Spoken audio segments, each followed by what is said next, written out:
This episode is sponsored by Kendo UI. Kendo UI allows you to build better apps faster. They have a comprehensive library ranging from data grids and charts to buttons and sliders. Plus, you can use their components as plain JavaScript as well as in Angular, React, and Vue. They have a large collection of customizable popular themes like Bootstrap and Material. Go check them out at javascriptjabber.com/KendoUI. Hey everybody, and welcome to another episode of Views on Vue. This week on our panel we have Erik Hatchett. Hello, hello. John Papa. Good day, everyone. Joe Eames. Howdy, howdy. I'm Charles Max Wood from devchat.tv. And this week we have a special guest, and that's Miriam Suzanne. Miriam, do you want to say hi? Yeah, hello. Thanks for having me. Thanks for coming. Do you want to give us just a brief introduction, who you are, why you're famous? Let's see. I'm a designer and developer. I started OddBird with my brothers about 10 years ago. We do full stack development, have a few other employees now, mostly Python Django projects. And lately... You're running this with your brothers? Yeah. That's so awesome. And you haven't killed each other yet after 10 years? Well, only one is dead so far. The rest of us are going strong. No, it's actually gone really well. So, you know, normally people start up a business with their brothers. They're like landscaping, you know. Yeah, we thought it was stack funny dev because we're two college dropouts and one with a master's in religion. So, it seemed like a good team to start a web company. There you go. Why not? Is that where OddBirds comes from? Yep, that's it. All right. Very cool. So we've started picking up Vue recently on a couple projects and really enjoyed it. And then I ended up talking at VueConf. So I think that's why I'm here. I'm more known in the CSS world, design implementation style guides. So that's what I was talking about at VueConf, integrating with Vue to build style guides. Very nice. And yeah, you said that Chris invited you, and then of course he failed to show up. So yeah, classic Chris. I know he was dinging me for professionalism a couple weeks ago. Anyway, when have you ever exhibited any professionalism? I can only do that in small bursts. So, and I can't remember the last time. So anyway, so you guys do full stack dev. You do full stack dev with your brothers. You're big in the CSS world. Right, style guides, that sort of thing. Is that what I got out of there? That's sort of where I've made my name. That's where you become geek famous. Yeah, to an extent, sure. Uh-huh.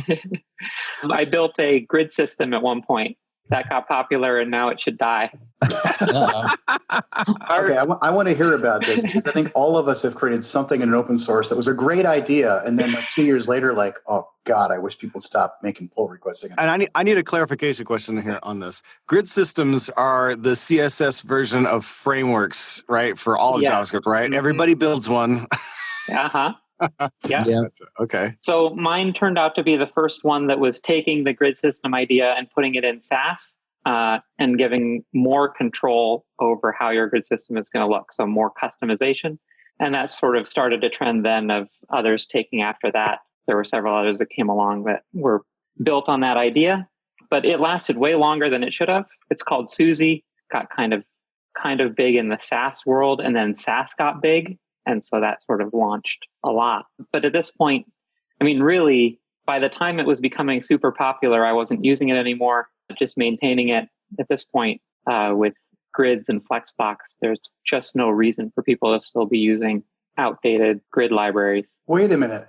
I don't know what those things are. I've been using HTML tables inside of HTML tables inside of HTML tables. Is that the right thing? Well, I assume you're careful, John, not to nest them more than 5 deep inside of your Mozilla browsers. Only when I'm not double nesting iframes in them. Yeah. Yeah. What's important is that you have at least 6 different spacer GIFs. Oh my gosh, I remember those. You don't want to reuse your spacer GIFs; they'll get worn out. All right, to be very clear to our audience who doesn't get sarcasm, just in case. That was all sarcasm. You did dev in about 2002. Right? Yeah. What was the name of that browser that would freak out if you nested tables like more than 3 or 4 times? What were the browsers that were really popular back in the super early 2000s? What, Netscape? Netscape and IE. Yeah. Maybe it was Netscape. Netscape. It was Netscape. So Netscape, you couldn't nest tables more than like 4 deep. Otherwise, the rendering would like grind to a halt. It would just like churn up 100% of your CPU and just grind to a halt. Oh, man. And that, folks, is why we call Joe the god of call span. Well, that actually, it's interesting. That ties into why grid systems came about in the first place and why those sorts of CSS frameworks became so popular. It's because layout was such a nightmare and required so many hacks. I mean, it was like when I built Susy, the main thing that it did was add the like double margin hack and like any number of float hacks, how to take up the extra space when there's subpixel rounding and all that. It was just doing like 15 different hacks for you. And that was useful at the time. And now it's a different world. So Miriam, how much easier is design today on modern browsers than it was, 10 years ago when you created Susy then? OMG. I mean, really, I started playing with grid and it can look daunting. It can look complex. The CSS grid spec, don't read the spec. The spec is huge and has a lot of power. But there are some great tools, great guides out there that give you just simple ways in. And you can do complex layouts that were very difficult 5 years ago. You can do them in 5 lines of code now. And I really feel like we're all going to lose our jobs. Well, there's always going to need to have someone like you and me and us in the panel to be able to transcribe from the spec into an actual design, no matter how easy it is. Speak for yourself. They just keep me around to tell them that they're doing it wrong. So, Miriam, I'm really interested in hearing your experience with Vue and design. Like you said, you're getting more requests for Vue and doing more with Vue lately. Is that something that you wanted to get into, or was it more like the customers are driving it to it? And if so, how does design work with Vue for you? I would say it's something that we've been pushing towards more than a lot of our customers come to us without a specific request for the stack. We recommend a stack to them based on their project and what we think will work well and what we do. I mean, we're not going to do a Ruby stack when we've got all Python developers. But we had been using Backbone Marinette for quite a while for our JavaScript frameworks. And we wanted to start looking at doing something more reactive, messing with the virtual DOM, being able to do DOM diffs, all that. So we were looking at the various frameworks. And from a design perspective, where I am an expert in CSS and HTML, I love that Vue doesn't hide them from me. I have direct access to CSS and HTML, and they look the way they're supposed to look, and I can write them the way I am an expert in writing them. Accessibility looks the way it's supposed to look to me. And then I also get the tools that I need to turn those patterns into components and do all that virtual DOM and start integrating all 3 of the big languages, HTML, CSS, and JavaScript, into single file components without ever losing the syntax for any of the 3 languages. I just love that about Vue, and it looked organized and easy to follow to me. So that was a big draw. And I just love the word Vue, by the way. I love that about Vue. It just love saying the word Vue to people because it makes things fun. It's like I used to know this guy Hugh, and everybody always they were talking about you. So yeah. I mean, I've been friends with Sarah Drasner for a while. She was getting very excited about it. It was hard to ignore that. Had to look into what this thing was that she was ranting about every time she was anywhere. So, well, you know what I love about Vue so much is, and I work with Sarah, she's on my team. She's great. Is that it seems to remove so much of the stuff that other frameworks in some cases have, and all the things that are around it, that I can spend more time on things like design. So it's not so much to me that it lends itself to design personally, as it is that because I don't have to worry about some of these other things, I can just slide into coding and the coding just works and I'm good and I'm off and running. Now I can focus on things that are important to me, like design and UX. Yeah, I think the other thing, I started like really diving into JavaScript this summer. I hadn't done a lot of JavaScript before. I could basically read it, but I wasn't doing anything much with it. And I was able to build myself a Vue project over the summer on my own that I was quite happy with while learning vanilla JavaScript. And all of it just flowed for me. It just made sense. Recently, we're actually working on a React project for one of our clients because they did have a specific request of Stack. And the files are a mess in my mind. I want these 3 blocks. I want the template block, JavaScript block, and then the CSS block. And I don't get that. No, not a big fan of the JSX in there. No. The way it all gets mixed together, I find, makes everything just look like JavaScript. And I feel like the DOM isn't JavaScript. Markup isn't JavaScript, and there's a reason for that. Styles aren't JavaScript, and there's a reason for that.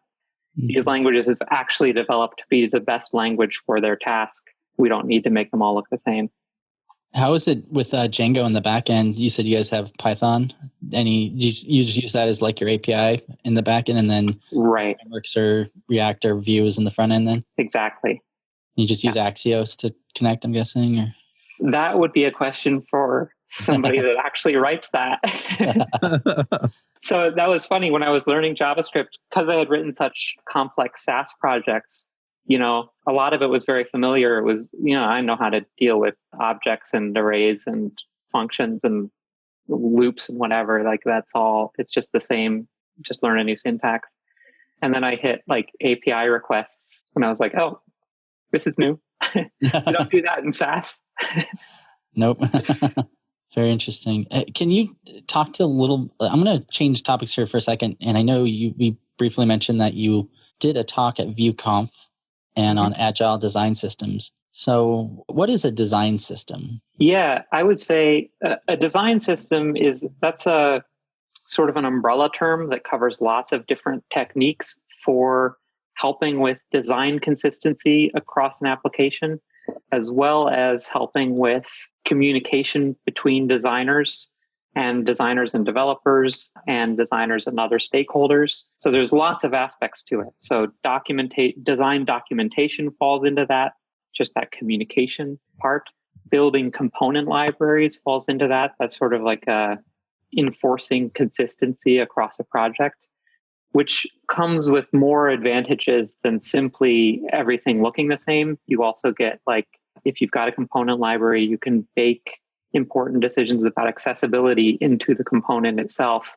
And you don't have to have everybody on your team learn all the minutia of accessibility. You build components that are accessible, and then everybody can reuse them. So you're able to abstract away a lot of these issues that you would normally deal with when writing code and put them into a shared library that people can use. So those are the two main uses that we have for them. But then a design system is sort of all of that together, having the documentation, having the shared components, having style patterns that are well expressed and can be used consistently across a project.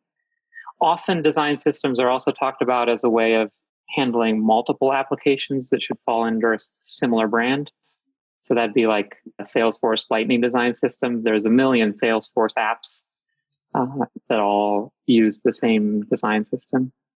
Is material design like a subset of what you're talking about?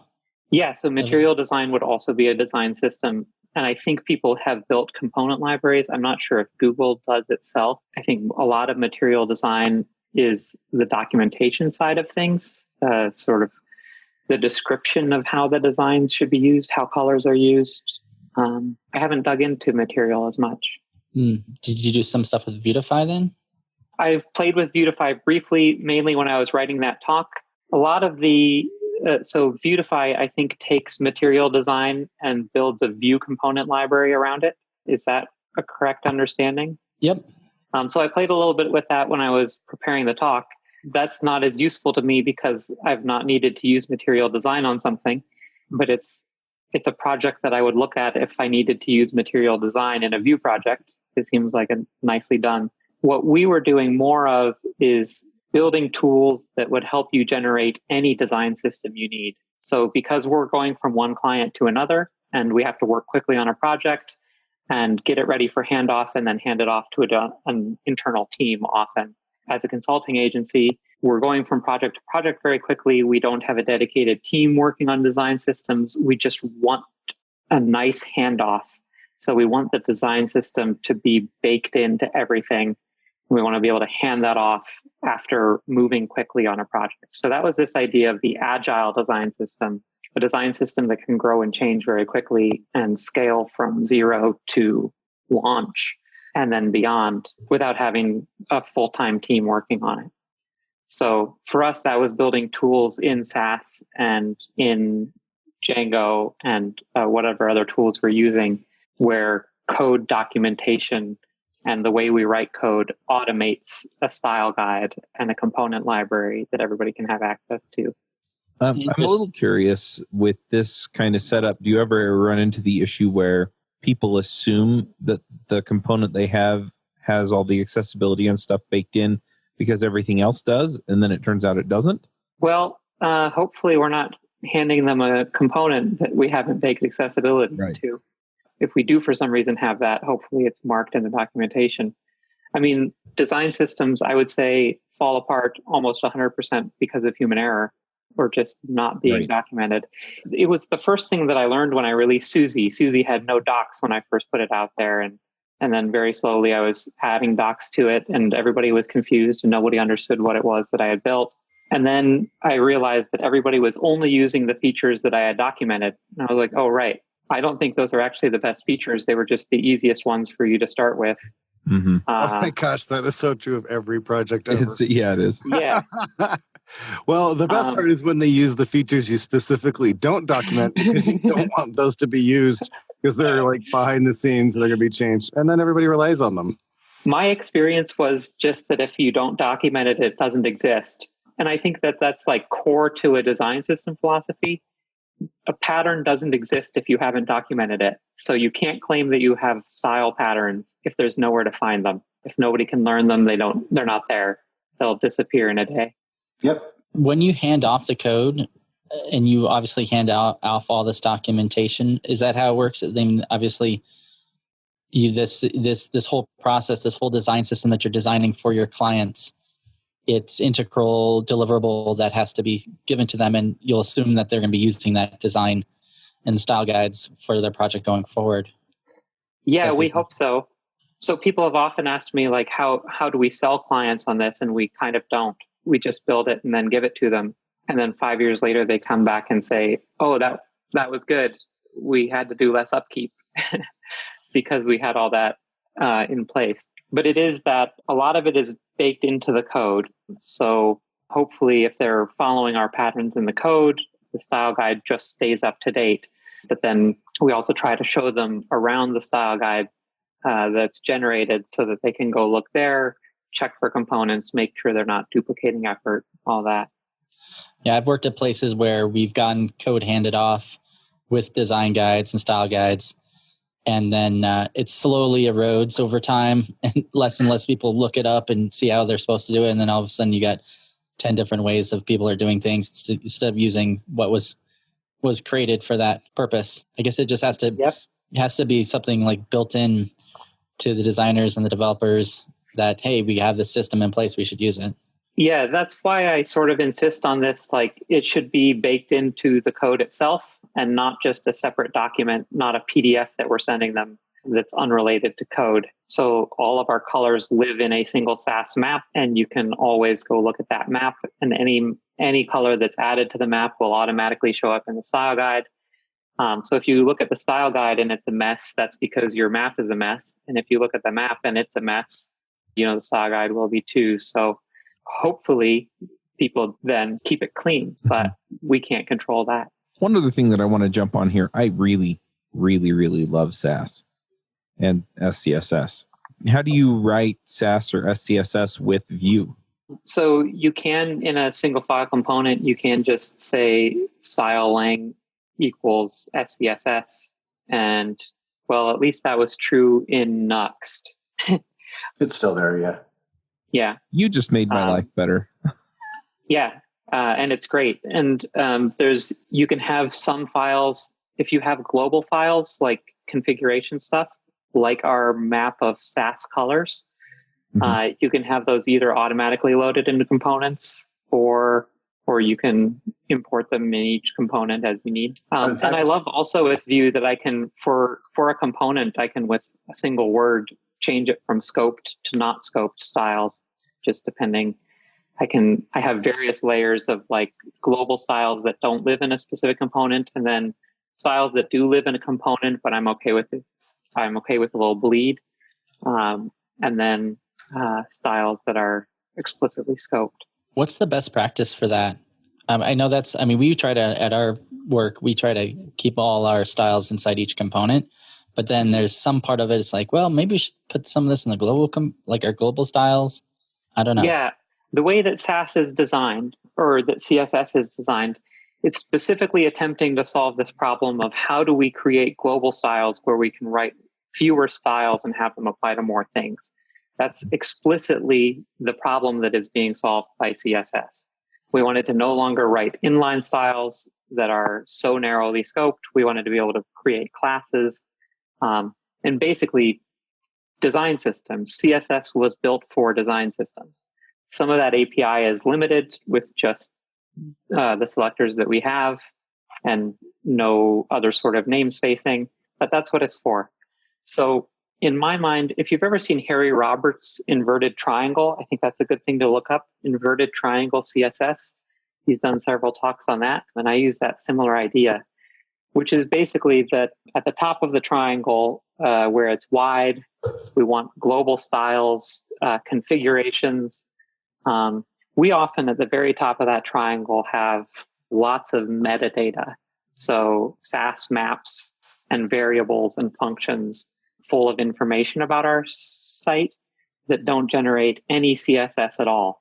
And those global config sort of live at a separate level. And we try to put as much information in there as possible because then that becomes the design system. That's what we can automate from those files, define what the design system is. And then we have a few layers of global styles, just what are our global defaults. That's where any sort of normalization would go, as well as then any defaults added onto that. What do links look like generally? And the idea of the inverted triangle is basically the deeper we get, the narrower we want to get, the less code we write. So once we get down to single file components, we're writing less styles in there, and they're only the styles that are specifically narrowly defined for that component. And some of that is saying, okay, so we've got this brand color defined globally, but here we use it in a specific way. So in the component, we'll say how it gets used. And then I think of scoped as one level narrower. So it's down at the very tip of the triangle. I try to have as few scoped styles as possible. But I love the way Vue does scoped styles. They don't become inline styles in some dangerous way. Inline styles are dangerous because you can't override them anywhere. They become sort of all powerful. And Vue doesn't do that exactly, which is really nice. So they stay at a little bit less specificity. Does that answer the question? Yeah, that's Too great. much? Yeah. That makes total sense. I think that's trying to figure out how specific, if you really should use scoped or not. I think it's pretty much we're using scoped everywhere. But yeah, just trying to not put too much styles in each scoped component, I think is a great tip. Yeah, it's like anything that we can safely make generic, we would like to make generic. Because you end up with less code and more patterns. Yeah. How you would approach this, I guess, and because I just kind of fumble my way through styles, quite frankly. I love design, but I'm not experienced at it like Sarah Drasner or you are. But when I start building a project and I design my components, I start with scoped, right? I always put my styles there. And then I take them out of scoped when I start seeing them being repeated in multiple places. And I usually then promote them to like an import from mixins and Sass, because I use Sass as well. Yeah. So then I go to mixins for it. But then I also wonder, where's that border between, okay, I just created a font, let's say. This is the font I'm using, or maybe more realistically, a certain margin that I want to use around buttons. Instead of pulling that in and importing from a mixin, when's the point where I should make that into a global style versus a mixin? Do you have any thoughts on that? Is your job search stuck? Maybe you're not getting any interviews with employers, or maybe you are, but no job offers. Or you may be new and not even know where to start. This is Charles Max Wood, and I'm releasing a new course and ebook on how to find a job as a software developer. The course walks you through the process of finding the types of companies you want to work for, getting their attention, and putting your best foot forward as the candidate they want. I've coached dozens of developers in looking for jobs and have been able to help several people find jobs within 2 weeks to 2 months. So whether you're new to development, can't find a great job that fits what you want, or are looking for remote work from an area without a strong tech community, I can help. Go to getacoderjob.com and sign up today. Yeah, I mean, it's hard because we always have one-offs. There's no perfect design system with no one-offs. There's just no way to avoid that. And one-offs are fine. It would be ugly if we tried to make everything look exactly the same. My rule is generally the default gets the look that I'm going to use the most often, or it depends how hard it's going to be to override the default. So if the default's going to be really hard to override, the default requires too many lines of CSS and I'm going to have to override all of them, then it goes into mix-in. It gets pushed away somewhere. But if it's going to be easy to override, then it makes a great default style. So I'll often try to come up with defaults that are simple. My simplest option is the default, and then I can override it with the others. Yeah, I find this is one of the struggles that I often run into. It all sounds so easy up front of, hey, it's either scoped or it isn't. But then when you actually start designing it, you're like, okay, I just did that thing in 7 places. I know that's not right. But then where to actually put it sometimes is a little confusing, you know? Yeah, I try to look through a design proposal and say, okay, I see this thing being reused. And if it's being reused, it goes somewhere global. And if it's not being reused, it goes somewhere scoped. Also, reused, I should define that a little bit because there's a real difference between both of these things have a red border and both of these things have a red border because they are both errors. And that meaningful connection makes a huge difference when we're maintaining the code, because errors have a red border is a much stronger connection than, well, I need a red border over here and I need a red border over here also. Yeah. That second one is likely to break the next time somebody makes a style change. But the errors have red borders. Errors are going to stay connected. Sorry. Yeah, it's like when somebody names the old adage, somebody names a style red. Yeah. Not a good idea. Exactly. And that sort of utility class approach has actually become fairly common lately. And it has a place with things like a clear fix. There's nothing else. It's just a clear fix. Mm-hmm. We don't need to give it some other meaning. It's just a hack. There's a place for that, but it's a minimal place. Well, go on to those days, hopefully, for new development paradigms like Vue and Angular and React, where we used to have this problem. Here's a project I had not too long ago where we were getting asked the question of, wow, we need to split our CSS bundles up because there's a limit on how much the browser can load in a single file, which struck out to me like, there is? And we ran some tools against it. I think Adi Asmani had a tool, I forget what it's called, where you can basically get rid of unused CSS, was it? And for us, it wasn't working because of the way we were using CSS, but it effectively would go through your files and eliminate anything that you weren't using. Right. But if you end up with 4 meg, which I think was the limit at the time that we were working with, that a file could be loaded in a browser of CSS, I think you have other problems too. Thank God we don't have to do that anymore. Now that we have componentized CSS and it's more centralized like that. Yeah, it's the nice thing about having CSS in components or some CSS in components. And, if you have a global file that can also be loaded, that can be cached and it can stay the same and it changes less often. And then if you have component styles, Vue can compile just the ones you need for a given page and you're not loading all the code for components you don't need. Miriam, have you ever done like a CSS audit, like had to go back through an existing code base and just like look at all the existing styles and delete the ones that aren't used? John just mentioned a tool you could use, but I'm sure you've had to do that manually. How was that?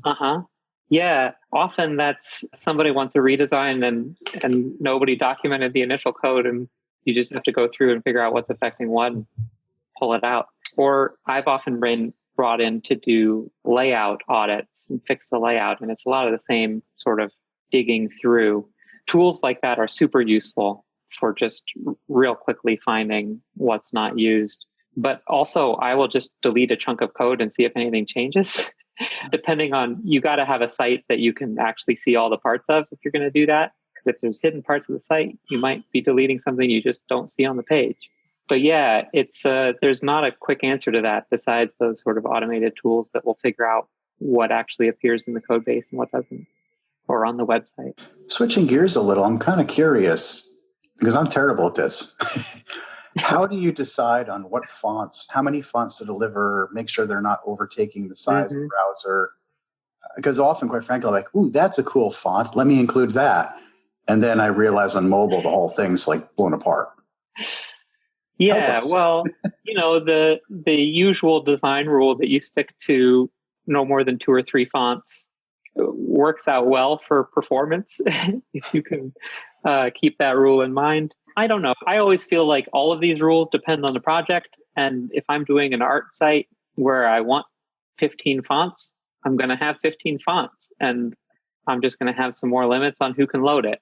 So there's really always trade-offs, and it depends on the project what's going to be more important.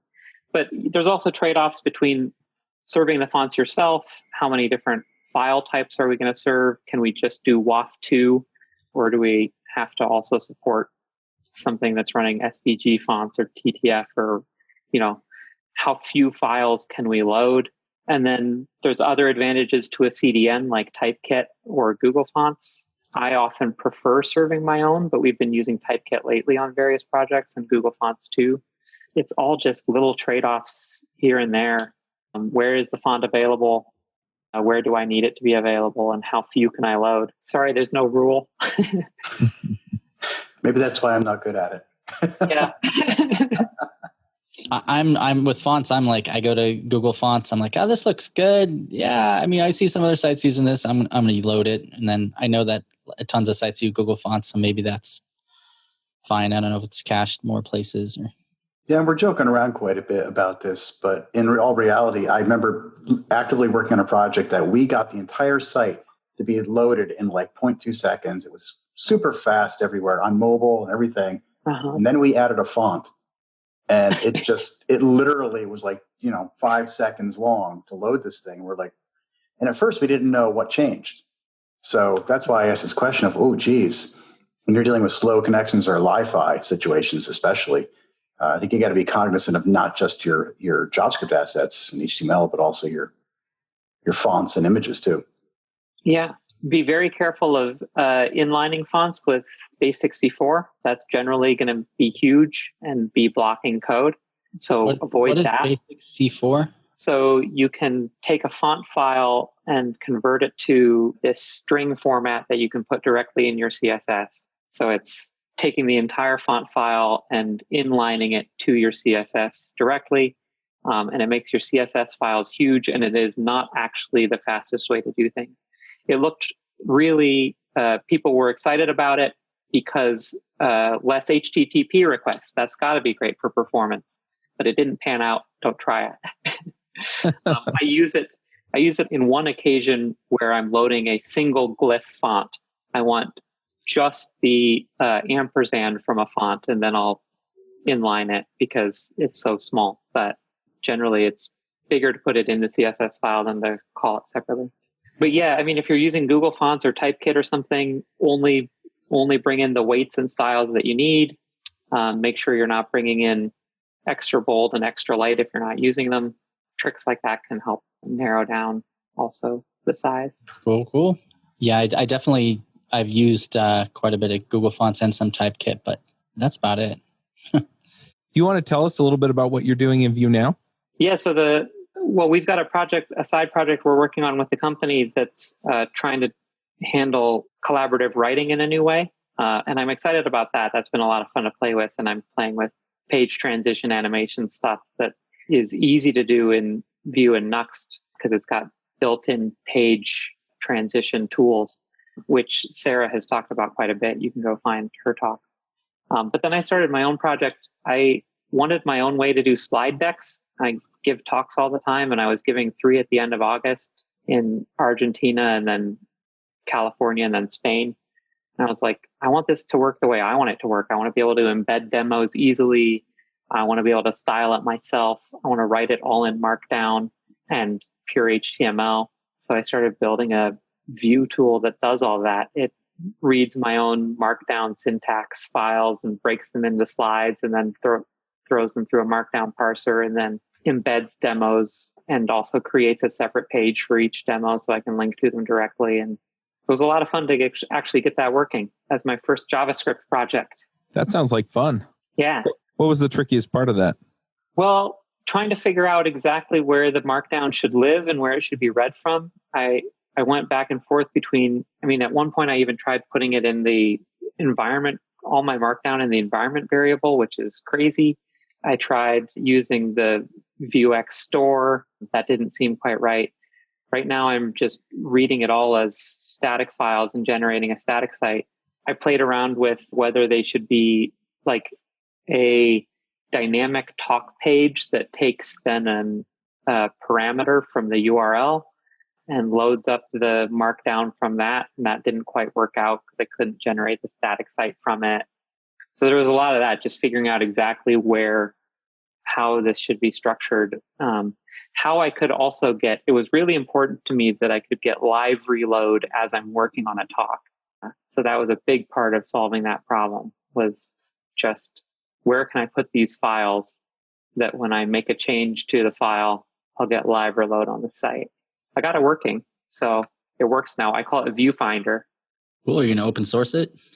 It is open source. I haven't figured out a good way to separate the content from the structure in a way where I could ship the structure and then easily add content on top of it. So that would be the next problem to solve, where the logic could be self-contained and shared in a way that is separate from the content. So if anybody has ideas on that, OddBird GitHub account /Viewfinder, VWE, of course. Of course. Or that's cool. I said W. That's wrong. Very cool. You going to be speaking at any more conferences coming up? I'm speaking at Boulder JS tonight and a couple other local things this year. Then I'm going to be in California for Electron conference in January. Nice. And Smashing Conf later. Are there any really amazing, fantastically wonderful conferences you missed out on going to this year? Oh, wink, wink, nudge, nudge. Joe, you're so sorry. There were several Vue conferences I was hoping to attend this year that I didn't get to. You might be referring to one of those. I'm very sad to be missing Clarity Conference right now. I think, was it Framework Summit that just happened? I was going to be at Framework Summit and I wasn't able to go. We totally missed having you. That we would have been. We would have sold probably another 500 tickets if we had managed to get you. Sure. Let's say that. Well, I'd love to come next year if you're doing it again. Cool. Yeah, we are definitely doing it again. I'm looking for conferences to book for next year. So cool. Let me know. How many conferences do you go to a year, and how many do you speak at, and how many do you just attend? I rarely go to just attend. And the last time I did that, I ended up speaking. Somebody dropped out and they gave me a half-hour notice. Nice. So, which was nice because then they paid me to be there after I had thought I was paying. But normally I do 8 to 10 conferences and then a variety of meetups just around here. And a lot of it's just helping promoting the business to the agency. Yeah. Yep. Well, yeah, I never talk explicitly about that, but I do hope that my presence promotes the business. Great. All right. Well, let's move into picks. Before we do that, Miriam, how do people find you online? Oddbird.net is a great way. I'm on Twitter at Miri Suzanne, MiriSuzanne. And then OddBird is also on Twitter. Find me any of those ways. Awesome. All right. Well, let's get some picks. Do you run your own freelance business? Or maybe you're thinking about picking up some business on the side? Well, then you need FreshBooks. FreshBooks is the quickest and easiest way to get invoices out to your clients. It's easy to use. It works anywhere, available from any device, on the desktop, iPhone, iPad, Android, and all of your data is backed up and secure. And it makes it really easy to get organized and get paid. You'll be tracking time, logging expenses, and invoicing your clients in no time. You can also save time billing, freeing up several days per month to focus on the work that you love, and you get paid faster. FreshBooks customers are paid on average 5 days faster because there's a link on the invoice that says pay me now. And it's a great way to grow your business. Plus, FreshBooks is offering a 30-day trial. That's right, 30-day trial if you try them out. So go to gofreshbooks.com/devchat and enter devchat in the How Did You Hear About Us section. Once again, for a 30-day trial, go to gofreshbooks.com/devchat and enter devchat in the How Did You Hear About Us section. Joe, do you have some picks for us? Oh, if I got picked for you, Chuck. Yes, I do, actually. I picked this on the last podcast, JavaScript Jabber, but I want to pick it again just because I've been really having a great time. I used to go rock climbing with my friends when I was a teenager 20 years ago, or possibly more than that. And I really had a fun time. And then I ended up to being a busy adult.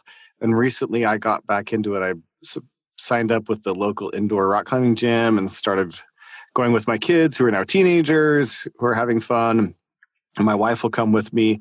And I just really enjoy the time and the challenge and just something, very different from what I normally do. And so my pick is to get back into stuff that you enjoyed in years past that you haven't done for a long time because you are being a responsible adult. And so that's that pick. My second pick is going to be the TV show, which is available at least on Netflix, Robotech, which is a cartoon from the 80s, one of the first anime shows ever to be on TV. It's such a fantastic show. I loved it as a kid, maybe because it had transforming jets that could have had something to do with it. But it was also a really interesting story as well. And there's a YouTube series, I think there's 2 videos on the history of Robotech, which is more about like toy history and licensing history and TV history than it is specific to, anything actually about the story.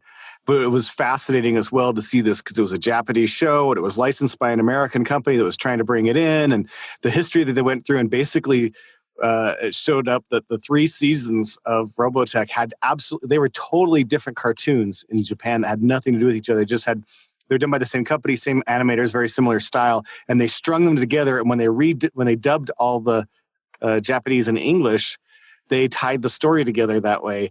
And it was super interesting to see that and just hear about the licensing deals and the troubles that they had and how it conflicted with Transformers as a toy.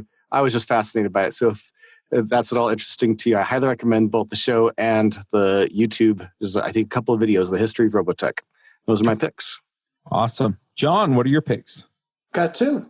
One of them is an article I read today by Sarah Drasner, who keeps coming up in our episode today.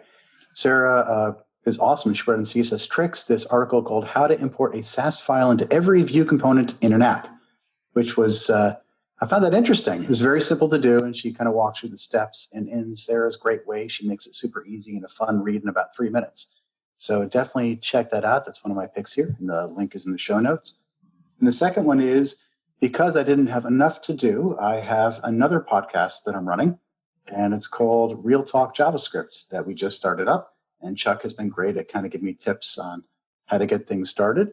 And the unique spin on this podcast, we can check it out at realtalkjs.com, is that we focus a little less on the technology and more about how you solve problems with JavaScript, CSS, HTML, and anything else that goes in the webs.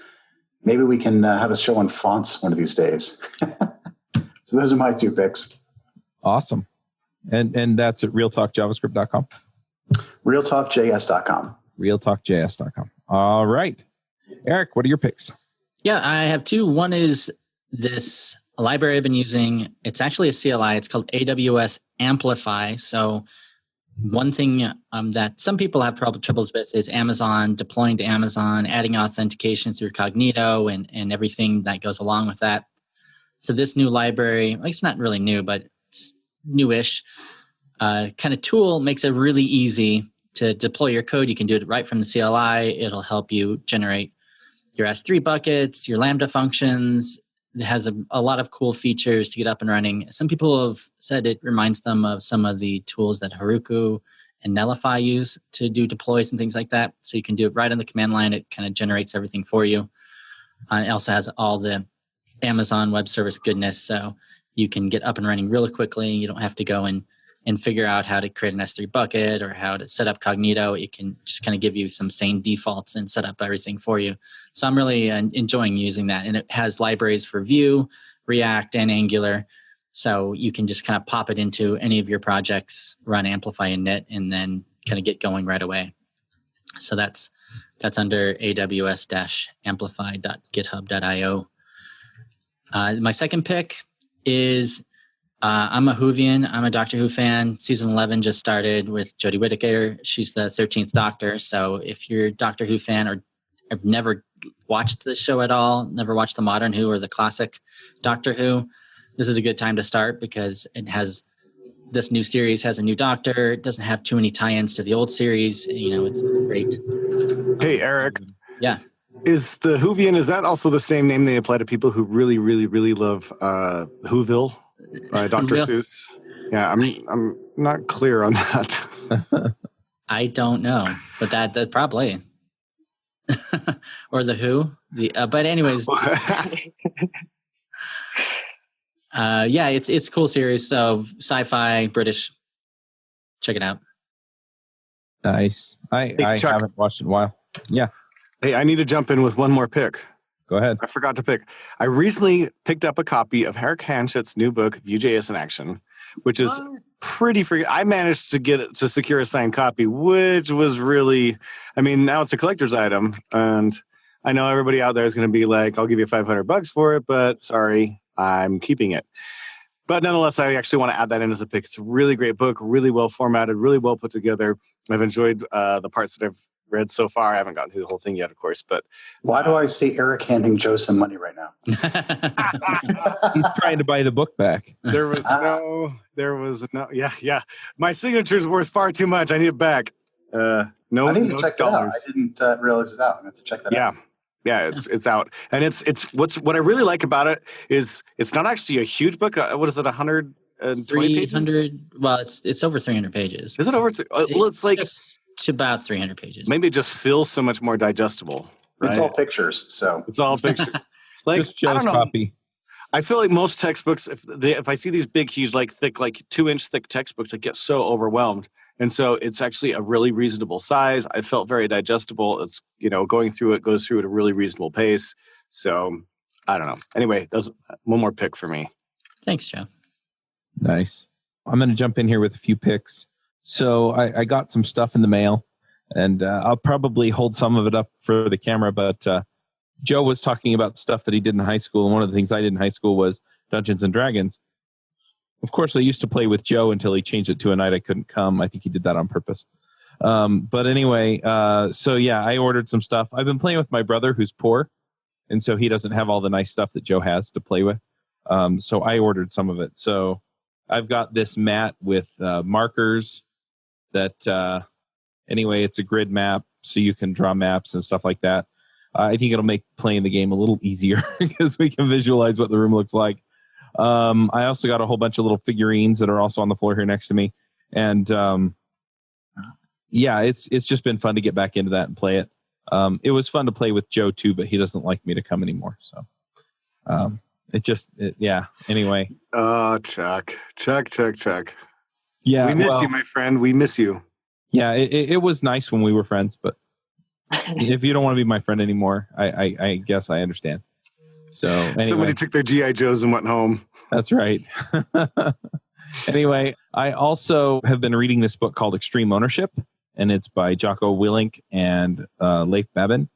And they were officers in the Navy SEALs, and they talk about some of the lessons they learned being in leadership in Operation Iraqi Freedom, and then they apply it to being a leader in business. So whether you're a manager or own a company or some stuff like that. And that has really kind of opened my eyes to the possibilities that I have. And I've been kind of taking responsibility for a lot more of the stuff that I've had on my plate for a while. And that has really made a difference for me. So if you're in a leadership position of any kind, I highly, highly recommend the book. Miriam, what are your picks? Well, let's see. I didn't prepare this, but just going off of what you've said, sounds like I can do a TV show, in which case I highly recommend Pose on FX. Everybody should be watching that. And if you're going to bring up Dungeons and Dragons, wait.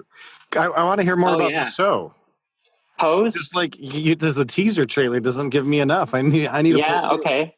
Do they call watchers Posians? Probably. No. Also, Whovians. We also use Whovians for that. Oh, there you go. It's a show about the 80s New York ballroom scene, which is not ballroom dancing. It's a queer subculture that's been going on in New York for quite a long time and hasn't gotten nearly the attention it deserves. And it's the show with the biggest queer cast you'll ever see, and mostly women of color. It's a fantastic show. It's a lot of fun, and it's all about this trans drag culture going on in New York. Highly recommend it. And if you're going to bring up D&D, a friend of mine who's a game designer just sent me the playtest version, not yet published, of his game Visigoths versus Molgoths. So I'm excited to see what happens in a role-playing game of Visigoths and Molgoths. Cool. Well, hopefully that's out soon and people can go find it. Yeah. All right. Well, we'll go ahead and wrap up the show. Thank you, Miriam, for coming and enlightening us on design systems. Yeah, happy to be here. Thanks for inviting me. Yep. And we'll wrap this one up. We'll catch everyone next week. Bandwidth for this segment is provided by CacheFly, the world's fastest CDN. Deliver your content fast with CacheFly. Visit CacheFly.com to learn more.